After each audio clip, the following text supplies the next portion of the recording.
Сөгүнгөнүм үчүн ушунча жазалоо аша чапкандык. Блогер Садымановдун видеосу экспертизадан өтмөй болду. Дүйнө жана Европа мурдагыдай эмес. Көчө толгон эл толкуду. Теңсиздикке чыдабагандардын жүрүшү дали уланып жатат. Бул арада коңшу Казакстанда митинг күч менен басылууда. Кызыл Ордо, Чымкент, Семей шаарларында ондогон адамдар кармалды. Ал эми Шавкат Мирзиёев өзбек чиновниктерин сокко түнөп жашагыла деди. Проблеманы тамырынан билгиле деген президент чечме булак тууралуу эмне дейт? Ош шаарындагы айрым айылдарда суу тартыш, кыш куйган ишканалардан суу ашпай жатат. Вирус күчөп жаткан маалда адамдар коопсуздук сактаганды таптакыр унутту. 20 жылдай кыргыз маданиятына өмүрүн арнаган Кулюпа Кундучалова, биринчи аял саясатчы эмне иштерди аткарган? Толугураак баяндайбыз.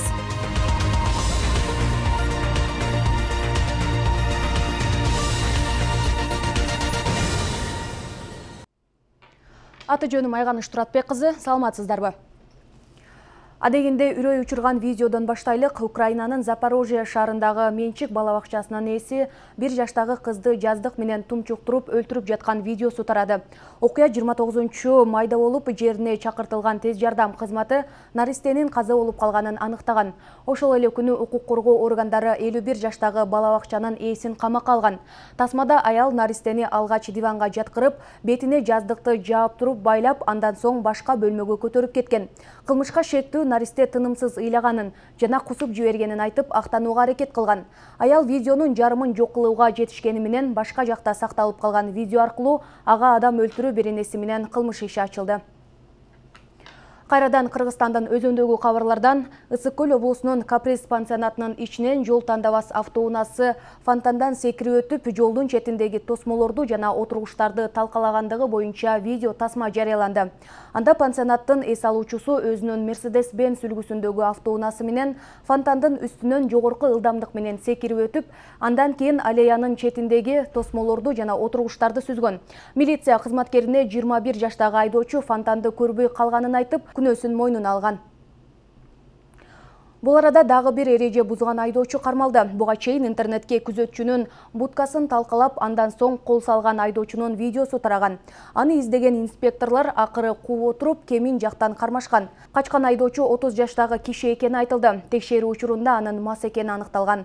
Бишкекте күзөтчү отурган жайды жол тандабасы менен талкалай сүзгөн айдоочунун машинасынан 2 огу менен газ тапанча табылган.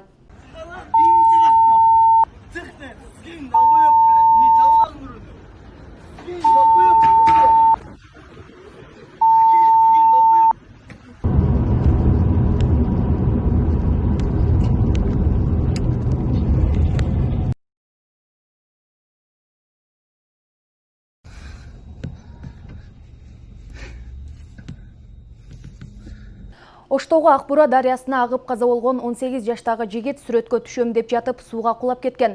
Куткаруучулар сууну токтотуу издешкен. Сөөк 100 метр аралыкка чейин агып барып, такалып туруп калган. Туугандары соттук медициналык экспертизадан баш тартышты. Маркум Мада айылынын тургуну болгон. Быйыл Макаренко атындагы мектепти аяктаган.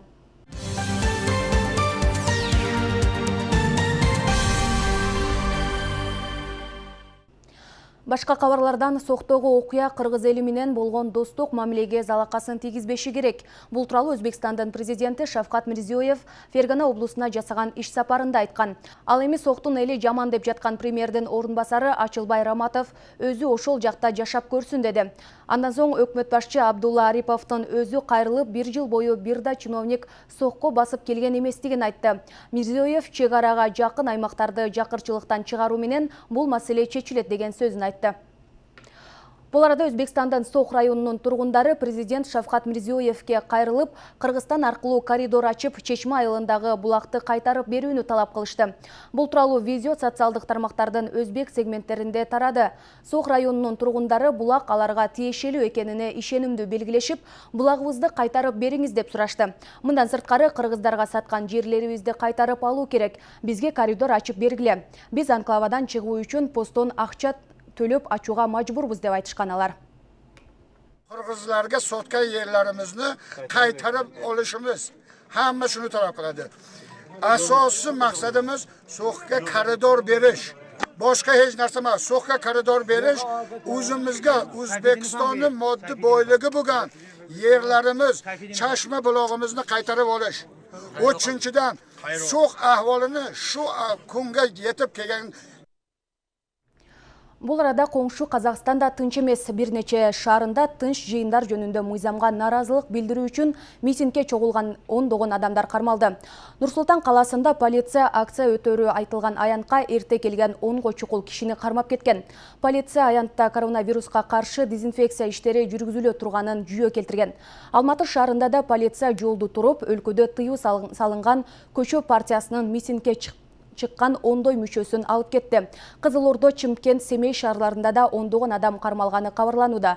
6-июнда Казакстанда митинг өткөрүү тартибин орулуштура турган тынч жыйындар жөнүндө мыйзам күчүнө кирди. Буга байланыштуу Бозугундагы оппозиционер Мухтар Аблязов негиздеген Казакстандын демократиялык кыймылы жана журналист, активист Жанболот Мамай жетектеген демократиялык партия түзүү боюнча демилгелүү топ талапкерлерин митингге чыгууга чакырган. Эми дүйнөгө келсек, соңку 2 күндөн бери Европадагы бир катар мамлекеттердин көчөлөрү миңдеген адамдарга толду. Каралардын өмүрү мааниге деген чакырык алдында Европанын бир нече ири шаарында өткөн жүрүштөр башалмандык менен коштолуп, полиция менен кагылышуулар болду. Айрым жерлерде полиция кара терилүү адамдын бутун жууганга чейин барышууда. Акшнын Түндүк Каролина штатында полиция кызматкерлери тизелеп туруп, кара терилүү диний кызматкерлердин бутун жууду. Интернетке тараган кадрда отургучта аял жана эркек алардын алдында тизелеп бир нече кишилердин отурганын көрүүгө болот. Алгач пастордон бири дубасын окуп, андан соң баары сыйнышат. Маалыматта бул акциянын расизмге каршы иш-чараларынын алкагында өткөнү айтылды. Жекшемби Италиянын баш каласы Римде миңдеген адамдар каралардын жашоосу мааниге ээ деген акцияга кошулушту. Бет кап кийген демонстранттар ортодогу аралыкты сактап ырдап жатышты. Алар ошондой эле тизелеп 1 мүнөт аза күтүштү. Германия менен Австралияда дагы расизмге каршы акциялар өттү. Миңдеген австралиялыктар көчөгө чыгып, өлкөсүндөгү түпкүлүктүү элдин же аборигендердин маселесине дагы көңүл бурдурганга аракет кылышты. Брюссельдеги акция сот имаратына алып өтүп, негизинен Африкадан келгендер көп жашаган Матанш районунда тополоң чыгып кетти. Агрессивдүү кармалган топ дүкөндөрдү талкалап тоноп баштаган. Полиция суу менен атып 150 кишини кармады. Брюссельдеги акцияга 10 миңдей киши катышкан. Акшнын өзүндө дагы кулчулукка байланыштуу бир нече ишмердин эстелиги талкаланды.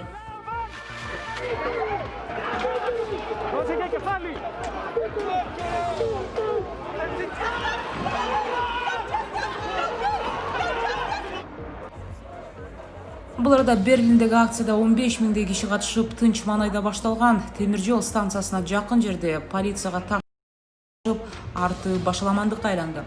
Жыйынтыгында 100дөй киши кармалды, 28 полиция кызматкери жаракат алган. Европанын ондогон шаарларында расизмге каршы демонстрациялар уланууда.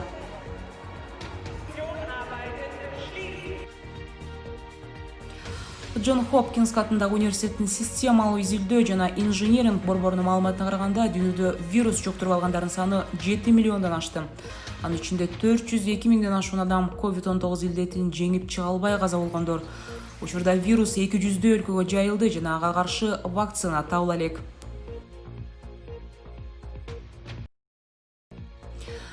Бул арада Кытай бийлиги дүйнө элине жете тургандай вакцина даярдап жатканын жар салды. Маалыматта клиникалык текшерүүдөн өткөндөн кийин аны дүйнө элине жеткиликтүү болгудай кылып даярдоону пландап жатканы айтылат.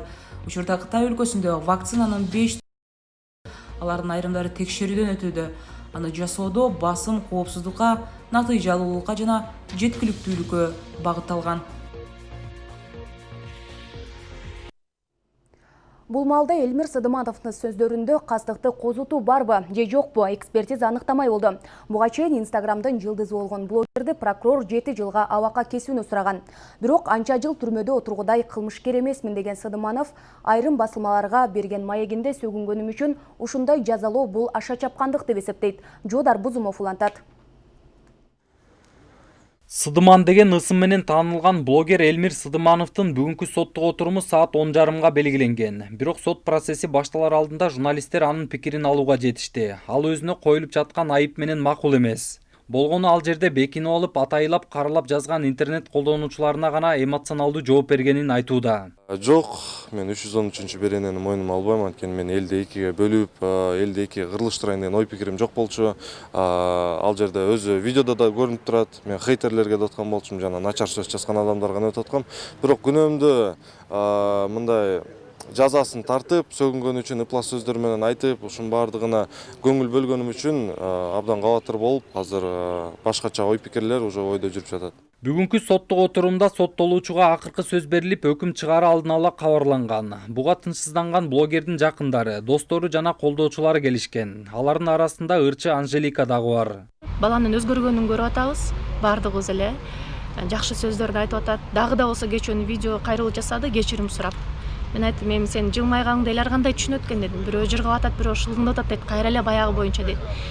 Чындап өзүң жүрөгүң кармап, мындай кайгырып атсаң, кайгырган баягы өзүңдүн жан дүйнөңдө көрсөт дедим да элге. Чындап эле ошол акыркы баягы видео болуп калышы мүмкүн бүгүн деп. Кечүүнкү кайрылуусу дагы да болсо мен ойлойм элдерге ишендирди.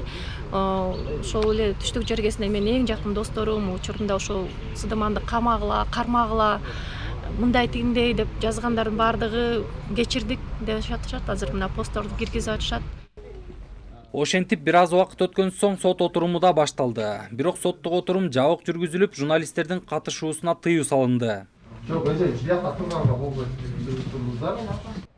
Процесс аяктаган соң адвокат Али Магаев менен Сыдыман эшикке чыгып, журналисттер үчүн атайын маалымат берди. Жактоочунун айтымында судья өтүнүштү кабыл алып, блогердин айткандары боюнча комплекстүү психологиялык, лингвистикалык экспертиза жүргүзүүгө макул болгон. Ага чейин сот убактылуу токтотулуп, качан жыйынтык чыккандан кийин гана уланаарын билдирди.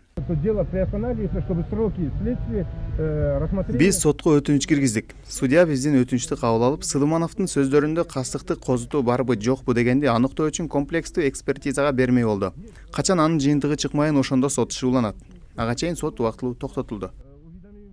Адвокаттын маалыматын улай блогер Сыдыманда сөзгө аралашты. Ал сот нугу оң жагына өзгөрүп жатканын айтып, колдоочуларына ыраазычылыгын билдирип кетти. Кудайырса баарды жакшы болду деп ойлойм. Бүгүнкү суд абдан маанайдуу жакшы өттү. Биздин жака ошо суд биздин өтүнүчүбүздү ойго алып жака жиберди деп ойлойм. Мен эми билимим жок юридикалык жактан туура жооп бергенде, бирок баардыгы жакшы болуп келатат го деп ойлойм. Мунун баардыгы ушу элдин ушу жардамы менен го деп ойлоп атам. Ошонун баарына чоң рахмат. Айтсак, Сыдыманов Инстаграмда Сыдыман деген ат менен белгилүү. Ал быйыл февраль айында өзүнүн баракчасы аркылуу түз эфирде Кыргызстандын айрым областтарында колдонулган сөздөрдү сындаган. Бул окуя коомчулукта кызуу талкууга алынган. Кийин өзү жаңылганын мойнуна алып кечирим да сураган. Мен инсан катары жаңылдым, кечирим сураймын. Анткени мен Ош жергесинде мындай толтура туугандарым бар, толтура досторум бар, тааныш, коллегаларым бар. Алар менен баарына жакшы мамиледемин. Эч кимси менен кырылышкым келбейт. Бүт Оштун баарын билбей туруп мен аларды сынагым келбейт.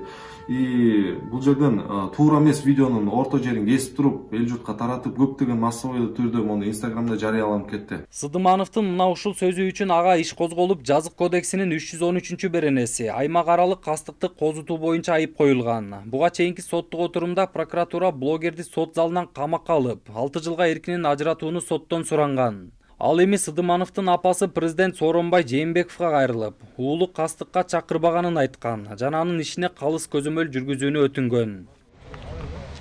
Жоодар Бузумов, Нурбек Жеңишбек уулу, Нурньюз, Бишкек. Абу Сахинин компаниясынын айынан иштери токтоп калган айдоочулар наразычылыкка чыгышты. Алар карантинден кийин коңшу Кытай мамлекетине кирүүдө бир гана компаниянын унааларына макулдук берилгенине наразы болушууда. Сөз болгон компания Кытайдан Өзбекстанга көбүнчө транзиттик жүктөрдү алып өтүшөт.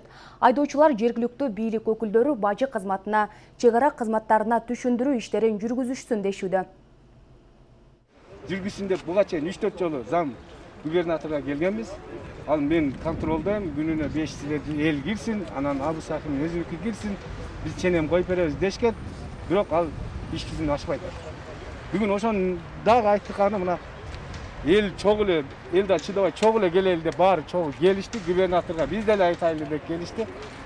Буга чейин эл келген эмес эле, биз өзүбүз эле келип жүргөн элек. Келсек губернатор азыр бүгүнкү күндө алайда жүрөт экен. Азыр жолугабай отурабыз. Эми азыр кетели деп атабыз. Эми губернаторга жолугушунун дагы жолдорун ойлонуп атабыз азырчы. Жана айтып атпасызбы, күндө 18 машина бир эмени кийип алган деп. Фирманыкы. Ака кичине берирээк бурулуп алыңыз эле. Сиз соңку кабарлар менен таанышып жатасыз. Кийинки бөлүктүн орчундулары мына улар.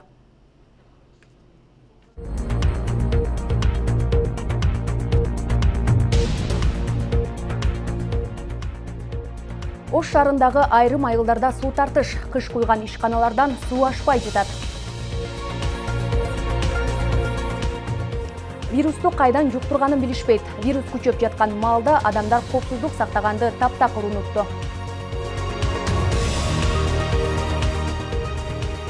20 жылдай кыргыз маданиятына өмүрүн арнаган Күлүп Акундучалова биринчи аял саясатчы эмне иштерди аткарган? Толугураак баяндайбыз.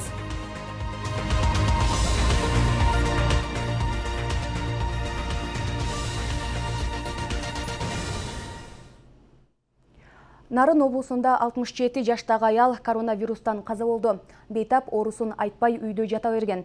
Тийиштүү кызматтарга 5-июнда чалганда мобилдик бригада барып, ооруканага алып келишкен. Абалы өтө оор болгондуктан 6-июнда Нарын облустук ооруканасынын жугуштуу оорулар бөлүмүнө жаткырылган. Кан басымы өтө жогору болуп, коронавирус чугуп калгандан кийин организм көтөрө албай калган. Ушуну менен Кыргызстанда коронавирустан 23 адам каза болду. Бул арада Ош шаарындагы 72 мечиттин ишмердүүлүгүнө байкоо жүргүзүлүп, андагы санитардык талаптардын сакталышына көзөмөл кылынат. Талапка жооп бербеген же аны сактабаган мечиттер жабылат. Бул маалыматты Ош шаарынын мэри Талайбек Сарыбашев брифингде билдирди. Мындан тышкары Ошто учурдагы эпидемиологиялык кырдаал, санитардык талаптарды сактоонун зарылчылыгы тууралуу мечиттердин имамдарына да кошумча түшүндүрүү иштери жүргүзүлдү. Шаардык мэриянын маалыматына караганда 4, 5, 72, 92, 104, 117, 122 жана номер 185 балабакчалар ишин жандандырган жок. Учурда анда жайкы оңдоо иштери жүрүүдө. Калган балабакчалардын кызматкерлери COVID-19 вирусуна текшерилип, имараттары дезинфекцияланды. Кече балабакчанын 3 кызматкеринен коронавирус табылган. Текшерүүгө алган бардык кызматкерлердин анализи таза чыкса, кайрадан иштеп башташы ыктымал.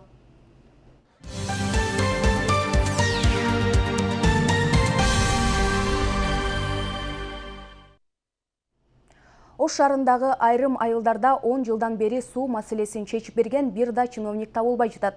55 миңден ашуун калк жашаган Амир Темур аймактык башкармалыгындагы айрым айылдар жергиликтүү бийликтен маселени чечүүнү суранып, бир канча жолу келишкен. Суунун таңкыстыгын кыш чыгарган жана шагыл иштеткен ишканалардан ашпайт деп арызданышууда. Амир Темур аймактык башкармалыгындагы 10 адыр айыл шаарга караган бул айылда 4 күндө 1 саат гана таза суу чыгат. Суу тартыш болгондугун айылга жакын жайгашкан жердеги кыш чыгарган жана шагылды кайра иштеткен ишканалар иштетип жатат деген жөөнү келтиришүүдө тургундар. Көп жылдан бери бизде суу көйгөй. Бул убакка чейин атайын өзүбүз жерди казып, суу тартып келгенбиз. Суу болбосо кандай кыйынчылык? Сууну акчага сатып келип толтуруп жатабыз. Эми кимге арызданалык? Сатып келген суубуз 2 күнгө эле жетет. Сууну алып келүүгө 4-4,5 миң акча кетет. Кимге жалып кыласыз? Кимге жалып кылабыз? Өзүбүзгө керек суу пулга сатып келебиз да. Бул убакка чейин айыл эли бир канча жолу жергиликтүү бийликке суу маселесин чечип берүүнү талап кылышкан. Бирок шаардыктардын бул талабы али күнгө чейин аткарыла элек. Анчадан бери, мен кичине кезимден бери ошондой. Мына ушундай. Атайын дарылган бочкаларда толтура албайбыз. Бул көйгөй менин бала кезимден бери келип жатат. Ушул жаз айы башталгандан бери ушул көйгөй пайда болот. Кыштын күнү андай эмес. Бул убакка чейин чоңдорго да арыздандык, бирок чечилген жок. Анткени биз жөнөкөй адамбыз да. Себебин да билбейбиз энди. Себебинен чоңдоп берет да. Сурап көрдүңүзбү? Энди жабыт болду энди арада бир. Биз энди адди адамбыз. Элдин нараачылыгы күн сайын күчөгөндө аймактык башкармалык жана тиешелүү кызматтын өкүлдөрү барып атайын рейд өткөзүшкөн. Элге берилген таза сууну заводко иштеткендер аныкталып, айып салынган деген гана жоопту айтышууда. Андан кийингиси мына жакында эле болгон көйгөй, элдердин көйгөйү частный чоң баягы кирпичный заводдорго, кареллерге кетип аткан суулар боюнча дагы сөз болду.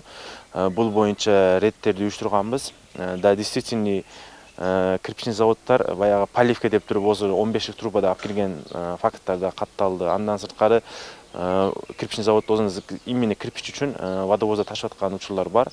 Биякта действительно көйгөй жок эмес бар.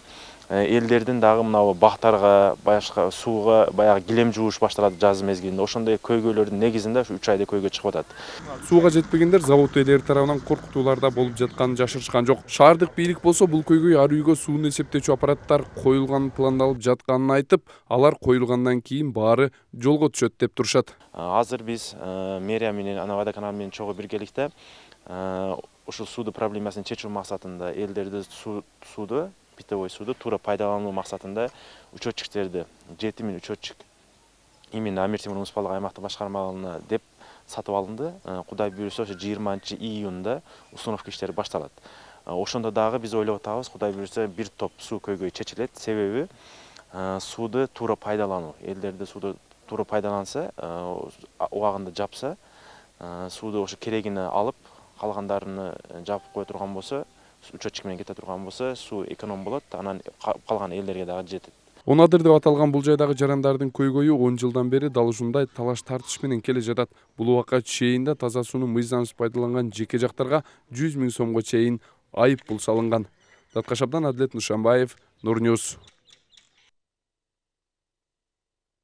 Кыргыз эл батыры Кулипа Кундучалованын 100 жылдыгына карата жумалык жарыяланат. 20 жылдан ашык убакыттай маданият тармагын тескеген айымдай камкор жетекчи болгон эмес дешет аны билгендер.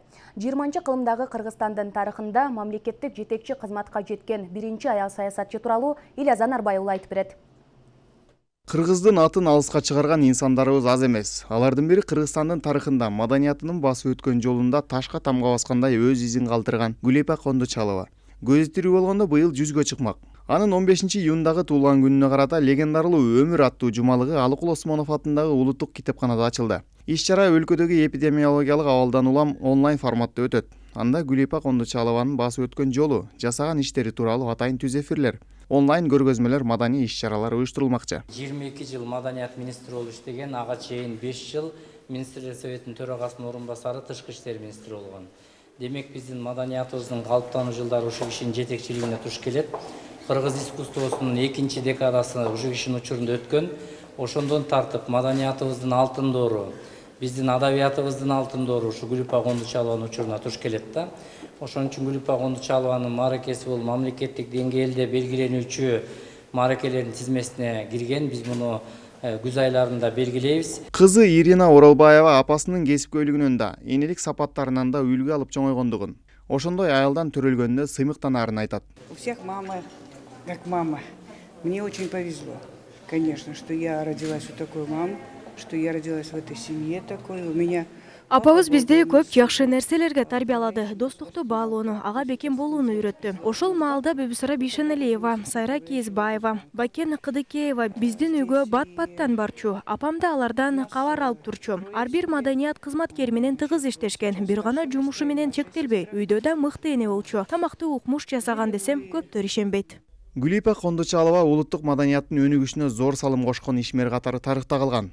Аны билгендер өз ишин мыкты билген, ар бир маданият кызматкери менен тыгыз байланышта болуп, жетекчилик сапатынын мыкты болгондугу менен эскеришет. Кулипа эжени легендарлуу министр деп коюшат. 22 жыл ушунчалык баягы азыркы улуу муундун өкүлдөрү дагы Кулипа эжедей министр эч качан болгон эмес, болбойт дагы дешет. 100 жылда ушундай инсандар чыгат дейт. Анын сыры эмнеде? Анын сыры Кулипа Кундучаловадай эжени көтөрүп, ошондой бийиктикке, бийик кызматтарга койгон ошол мезгилдеги Кыргыздын улуттук лидери Исхак Разаковдун көчтүгү. Мыкты жетекчилер, мыкты лидерлер, мыкты жетекчилер тандай билишет.